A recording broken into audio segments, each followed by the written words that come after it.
I'm currently kind of stuck in Elden Ring in terms of the main quest at least. I went through, got a whole bunch of stuff done. I got all the way up to the mountaintops of the giants, and then I went to fight the fire giant, and it went about as well as you'd expect. So at this point in the game, I went ahead and got the bell bearing up in the mountaintops, and I got my heavy greatsword all the way up to plus 18. I still have all the same armor on, and then in terms of levels, I'm only level 71, so I want to try to get up to like maybe level 90, level 100 before I get up there, or at least that's what I was told to do. And considering how much I got done since yesterday's video, you know what that means. It's recap time. I'll pass it off to mid-editing me to fill you guys in on what you missed. Just a quick recap for you guys today. Yesterday, I finished exploring in the capital, and then once I felt pretty good about where we were at, I went up and fought Godfrey, and honestly, it wasn't that bad. I was under the assumption that this was the Godfrey that everybody was hyping up because they were like, dude, Godfrey was like one of the best boss fights in the game. He's so hard.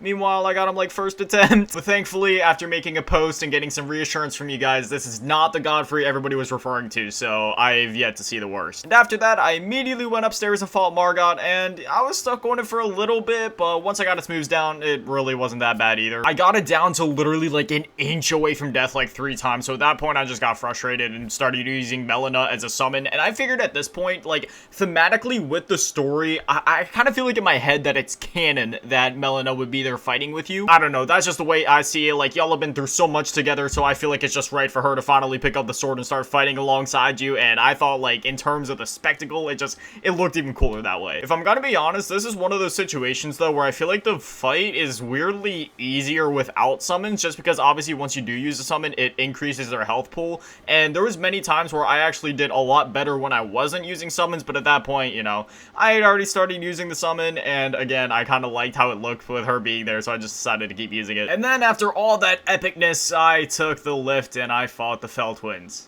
That was, yeah, it wasn't what I was expecting after fighting literal gods, but hey, I'm not complaining. It was easy runes, it was an easy fight. It was pretty cool though. The arena, it was basically just like the Abyss from DS1, so y'all know me and my DS1. Despite all the Souls games I've beaten, that one's still my favorite, so hey, anytime that there's like a callback to it or like a location kind of similar to an area from that game, then I'm all for it. Anyways, yeah, that's that really. Just kind of a boss rush type of recap, I guess. Anyways, back to the video. So originally the plan was to go to Caria Manor, but on the way there I just found this Everjail, and I'm pretty sure each of these has a boss, so let's see how we do. Elden Ring's bosses scare me in a way that like no other Souls game bosses scare me, because like even in some areas where like certain parts of that area are accessible at a lower level, like for example Caelid, it doesn't mean that you're actually safe like indefinitely throughout the entire area, if you get what I'm trying to say. Like North and Western Caelid you could definitely tackle at a bit of a lower level, but when it comes to like South Caelid with like Radon and stuff like that, you do not want to be going there until you're like way more overpowered. But thankfully,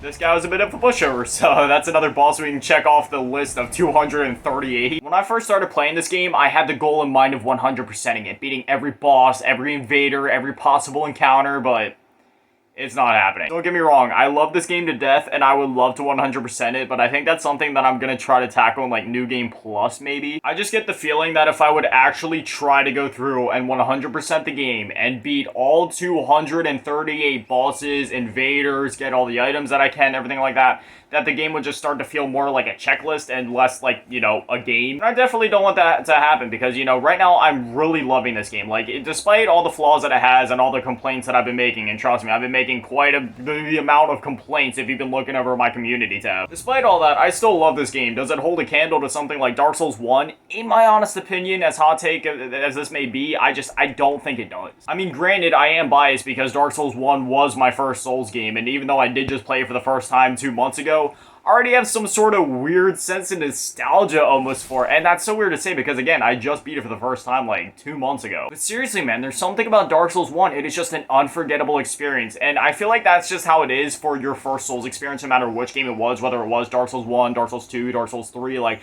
it seems like whatever your first Souls game was, that'll just kind of indefinitely be your favorite. And I mean, it makes sense, these games are such a different hybrid of game. There was literally not any other kind of video game, at least before Dark Souls had come out, that even attempted something like that. And I mean, obviously nowadays you got all the copycats and people taking parts of the formula to make their own thing, and that's cool and all, but like Dark Souls is the one that did it first. There was like nothing else before this. So playing a game like this, especially when it is the official thing like Dark Souls for the first time, is just, It's literally life-changing. I mean, hell, if you've been watching since the Dark Souls 1 series, then you would know I literally cried like a little baby by the time that the credits rolled. Like, the game impacted me that much. There's just a few problems I have with this game. For example, the one that really started to bug me this morning. So, the plot is really starting to pick up. Like, I feel like once you get to Altus Plateau, you know, up to that point, like, the plot's pretty loose, you can follow it, whatever. But I mean, there's nothing that crazy happening. But once you get to like Altus Plateau, the story really starts picking up. You know, Melina comes and talks to you and stuff like that. And you know, I don't want to go too spoiler crazy just in case anybody happens to be watching this video and hasn't gotten that far in the game yet. Because I know there's people that have been like playing the game alongside me. And since we're doing content that should have been tackled like a long time ago, I don't want to spoil things that are farther in the game. But I'm at a point in the story where things are just picking up so rapidly. And I want to keep going. I want to get through the main quest. I want to know what's going to happen. I want to know what's going to happen to each of the characters, but now I'm at this point where up here at the mountaintops of the giants, I can't do that because I'm way too underleveled for fire giant. Like, I don't even stand a chance against him at my current level or gear or anything like that. So now I have to go throughout the whole world, do a whole bunch of exploring and like killing every other boss in order to get to like a proper level and get the proper amount of gear that I need in order to take them on. And it just sucks, man, because like in other Souls games, even if you were underleveled, you could still stand a chance. But in this game, it's different. I guess it's just because the game is so big, like it was only bound to happen. That's kind of how they have to balance it, and I don't blame From Software for that. Again, I'm glad that they balanced it that way, because otherwise, you know, the game would either be too easy or too difficult one way or another, but it just sucks, man, because for somebody like me that really plays video games for story, and I know it's weird for me to say that about, like, a Souls game, but I do like the stories in these games as cryptic as they are, especially once you start getting to, like, the later parts of Souls games and things start really picking up and you know you're getting close to the end of the game. You want to have that excitement. You want to know what's coming next, but unfortunately, I'm not going to be able to do that for at least another 5 to 10 hours of playtime, so I'm just going to be anxiously awaiting what's going to happen next. And again, there's going to be people that try to combat that by saying, well, you should have been exploring the whole time, you should have been overleveled by that point, but in the same breath, that goes back to what I was saying before, where in other Souls games, you could viably go through the game at a lower level, but in this game, it's not exactly the same thing. Now, granted, I'm sure there's plenty of masochists that can, in fact, do like a soul level 1 on this game, but I'm sure it's leagues harder than any other game. Again, I know it's my fault for having, like, certain expectations, I guess, coming into this game, because how everybody was marketing it to me is, like, it's just open world Souls, man, but it's really more than that. When somebody says open world Souls, when I think of that, I think, okay, you go at your own pace, you get the weapons you want, you stat up however you want, and on your first playthrough, as long as you're careful and at least somewhat knowledgeable of what you're doing, you can get by basically at your own pace. If you want to do the optional stuff, cool. If not, okay, blast for the main story. And that would be that. You just made your own adventure however you wanted to go about it. If you wanted to speedrun it, go for it. If you want to take your time, well, then you'll just be rewarded for it. But in this game, it's really not like that. Like, you need to take your time. You need to explore. You need to go through and get as many runes as you can and kill as many of the bosses that you come across, go through all the dungeons, make sure you're leveled up and properly geared, because, like, again, once I got to Fire Giant, I wasn't even putting a nick in its health, and I am level 70 with a plus 18 greatsword. I've been running around in circles out here killing everything, but I honestly have no idea where I'm supposed to go. This place is so foggy. So when people market this as like open world Souls, I do not agree. This is an open world game with the Souls formula of currency and combat, but not much else similar to Souls besides that. This is a very different beast in terms of it does have more freedom, but at the same time, it also has a little less in that you can't just push through the main story. Again, it is physically possible, so I don't need the Souls elitists, you know, shit-talking in my comments, being like, well, actually, dude, I beat Godric at Soul level 1 with my fists. Like, good for you. I don't give a shit what you did or anybody else did. I'm talking about, like, the general population, the general player. If they want to stand a chance, they're gonna have to explore and do stuff. I have to keep saying this because there's so many toxic Souls players that I don't want to piss off. I don't want to start a war in my comments between you guys. But again, I know technically anything is possible, and you can technically go through the game at your own pace. It's just, it's not the way that you should be playing it. And honestly, now that I've realized that, I've been having a much better time with this game. I've been taking my time, I've been exploring all the areas, been looting up all that I can, fighting all the bosses that I can, talking to more NPCs, doing more quests, going through more dungeons and stuff like that, and yeah, it's honestly been a much better time since I started doing that. And as much as I love all the handicaps that this game gives you with like summons and summon ashes and stuff like that, it really does set you up for failure later in the game. Like, honestly, I stopped using a lot of that stuff. Like, if I'm really struggling in a boss, I'll use a summon and, you know, pop the summon ashes just as, like, a little boost. I've purposely been using one of the worst ashes in the game, that being the Lone Wolf ashes at a +3, because Even if the Lone Wolf Ashes would be kind of decent-ish, maybe if I leveled it up more, I've purposely been leaving it at a +3 because I don't want to rely on that handicap. The shit breaks the early to mid game, and by the time you get to the late game and it starts trying to wake you up to be like, hey motherfucker, you're playing a Souls game, well by that point, Margot's shoving his freaking steel toe up your ass. And I know there's things like the Mimic Tears or Mimic Tears or whatever they're called, and there's better Summon Ashes, and depending on your build and playstyle, it may not be a problem. But for somebody like me that just goes in with a great sword trying to tank everything like they can, relying on all that stuff like it did in the early game just isn't really that viable now. I'm not gonna lie, there was a point in like the mid-game point, I'd say, because I know I'm definitely like past the mid-game at this point, where I started to almost get kind of bored because there was like so many handicaps I was being given, and it was just like, yeah, that's another boss, cut it down, that's that. Why is there a fog wall over here? There's no bosses. Wait, now there's a boss. Dude, there was no boss before, but as soon as I stepped in the water, it gave in. Alright, well, I can't use my steed whistle for this, so I guess we'll do this one-on-one. But it got to a point in the mid-game where I was like almost bored half the time because I just got so used to abusing that stuff. I had the mindset of like, well, if it's in the game, I'm gonna use it. I just want to have fun after all the torture. But then I realized once I got to a certain point, yeah, it was about the time that I got to the capital that I realized it, but I was like, that's why I play these Souls games. I play them for the torture. I play them for the challenge. I play to have that fun, and I was just robbing myself of that experience. The thing that kept me coming back in Dark Souls 1, 2, and 3 was the fact that the game kicked my ass so hard, and every time I knew that I could overcome it. But in this game, for me, it just kind of devolved down into like, well, yeah, I know I can overcome it. Let me just call in the Summon Ashes in order to do that, you know what I mean? And I mean, I don't judge anybody for the way that they play any video game, Souls or not. Like, if you want to use Summons and Summon Ashes, go for it. But for me, personally, my personal taste when it comes to these games, I like the challenge, I like getting my ass kicked, and knowing that I overcame it by myself, and that's why I stopped utilizing a lot of that stuff. I mean, I'm sure you saw in the clip with Margot, I did end up using Melina because I think I may have been just a little under-leveled for him specifically, but I only use that stuff now on like a as-I-need-it basis. And even then, I gave Margot as many attempts as I could before I gave it. Renna's Rise? Examine. Block shut for now? Oh no, I'll stop yapping about that now. I know I've been doing it for the last however long this video's been going for. I just love this game and I love Souls games as a whole. So, you know, when I have feelings about stuff, I kind of just like to get my thoughts out there and see what you guys think about what's going on through my head. Honestly, I have yet to kill a dragon. I do not think I went back and rematched with the one in Limgrave like I said I was going to. So this will be my first dragon kill. I kind of regret not coming to Caria Manor first. This place is actually pretty sick. That's another issue about me coming into this with the mind of it being like open Souls game. Because if you guys have watched my other Souls series, then you would know basically I would stick to the main quest and then I would go through and do all the optional stuff like right at the end of the game. And that's kind of what I was gonna do here. I was gonna go through, do some of the optional stuff, but not more than what's required until the end of the game. And then once we got to the end and I knew we were getting close, then I was gonna go through and do all of the dungeons, all the bosses, just so I could have a fun time with it. But yeah, no, that does not work here at all. What? Where did this fool go? Hello? Mr. Dragon?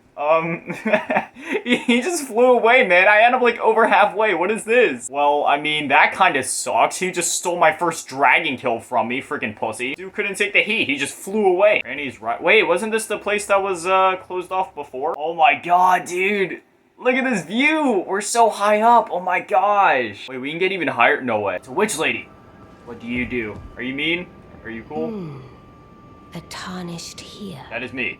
Thou must have some business in mind to come all this way. I'm trying to kill all the bosses. Though I have no memory of inking thee an invitation. Nope, I just came here, and I killed everything in my way. Yeah, no particular reason. We'll lie. We won't tell her that we just attacked the dragon outside, or we killed the magic horse lady. No reason in particular, thou claimest. Nope, totally not trying to become Elden Lord. Then mayhaps fate hath steered thee to this reunion. Can you speak English, please? Wilt thou enter into my Be thy service? thou. I don't know what you're saying. I am the witch Ranni.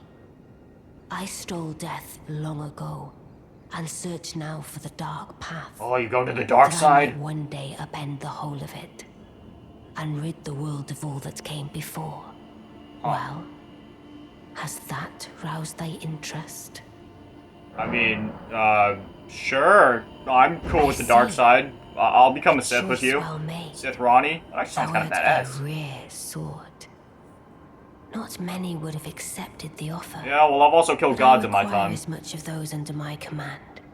I anticipate good work from thee. Well, me and Gut's greatsword will do what we can. How do I continue this quest? Good. Is there a... Then I ask we proceed with haste.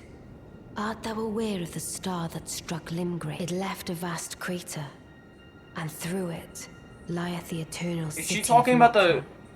Go there to find the city's hidden treasure. Is she talking about the star that struck after I killed Radon? Starfall crater. Yeah, it told me that I left a red mark on my map, but it was so, like, unspecific. I had no idea what it was talking about. Okay, so that's where we're gonna go next. Dude, I'm so excited. This is the first time that I've genuinely found, like, a Souls quest on my own without a guide or being, like, told what to do. This is actually, like, cool. The noob is learning. I don't want to bother you, man. You can keep reading your book. Holy shit, I thought I was Oonga Boonga. Look at this dude. Alright, well, how do I teleport out of here? Please don't tell me I have to walk all the way back to the entrance, do I? Is there a reason why there's an invisible wall right here? Wait, there's an invisible wall all around this place. How do I get out of here? Yeah, we came in this way, and we came from out here. Why can't I leave? Can't even attack or nothing. Wait, maybe I need to talk to you. How do I get out of here, lady? I see. You must be Ranni's new I am, friend. not her prisoner, just a freelance worker. Yes, I've heard all about you. I am Celovis, preceptor in the sorcerer's Okay, we'll do a sorcery thing. Let me out of here. I don't know what it is the mistress sees in a provincial tarnished Neither do I. like you. But since we have the misfortune of serving Misfortune? the She same seemed cool. lady, I ask that you kindly try not to drag us all down. Excuse me, you old hag. You'd be the one dragging us down, if anything. I reside in another tower. Did I ask? close by. Come and pay me a visit. Should you wish to be of actual service to Mistress Okay. Ranni. If it were up to me, I wouldn't waste my time on the Why do you likes of fucking hate me so much? But who am I to stand against the wishes Yeah, of my exactly. lady? So zip your lips and let's do this thing. What? You told me to come find you in your tower, but you're right here. Why don't we just do this now? Okay, now that I've talked to that person, now can I leave?